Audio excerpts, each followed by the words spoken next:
Cockroach Janata party Abhijit என்ன பண்ணுறாருன்னா police காலில் போய் விழுந்து மன்னிப்பு கேட்குறாரு. ஏன் கேட்குறாருன்னு பார்த்தீங்கன்னா, ஒருவேளை அவர் மேலே கேஸ் போட போகிறாங்களா, இல்லை அவர் அரெஸ்ட் பண்ண போகிறாங்களா, அதுலேருந்து தப்பிக்கிறதுக்காக இப்படி பண்ணுறாரான்னு நினச்சா அப்படி கிடையாது. என்னன்னு பார்த்தீங்கன்னா, இப்போ இந்தியா முழுக்க அங்கேயும் மழை பெஞ்சிட்டு இருக்குது.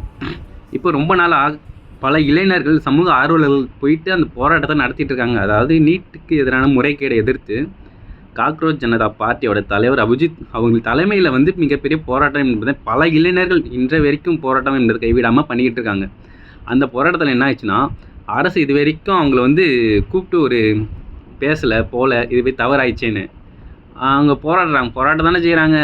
சரி, எதுவும் பிரச்சனை இல்லையே, போராட்டம் பண்ணிட்டு போட்டோம் அப்படின்னு போய் விட்டாங்க. சரி, மழை பெய்யறதுக்கு தார்ப்பா போடுறோம், அதுக்கு அனுமதி கொடுங்கன்னு சொல்லி போலீஸ் காலில் விழுந்து கெஞ்சுறாரு அவர். அவ்வளோ இளைஞர்கள் மழையில் நனைஞ்சு போராடிட்டு இருக்காங்க. சரி, மழை பெஞ்சால் போராட்டம் கலைஞ்சு அவங்க கிளம்பிடுவாங்க அப்படின்னு நினச்சிக்கிட்டு இருக்காங்களா இந்த அரசாங்கம்? மிக மிக மெத்தனை போக்கை கையாண்டு கொண்டு இருக்கிறது இந்த அரசாங்கம். இப்போ இருக்கிற ஒரு அமைதியான ஒரு போராட்டம் நாளைக்கு வன்முறையாக ஆகாது என்பதுக்கு என்ன நிச்சயதார்த்தம் இருக்குது? இந்த மாரியான அரசோட மெத்தனை போக்கை கண்டித்து ரொம்ப ரொம்ப மனசு வலிக்குது. ஏன்னா இந்த இவ்வளோ பெரிய முறைகேடு நடந்திருக்கு. இதை கூப்பிட்டு அந்த இளைஞர்களை கூப்பிட்டு இந்த அரசாங்கம் ஒரு கேள்வி கேட்டுக்கலாம்ல, சரி நாங்கள் சரி பண்ணுறோம் போகிறோம் வரோன்னு.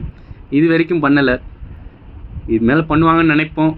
அவங்க போராட்டம் நிச்சயம் வெல்லும். Thank you so much.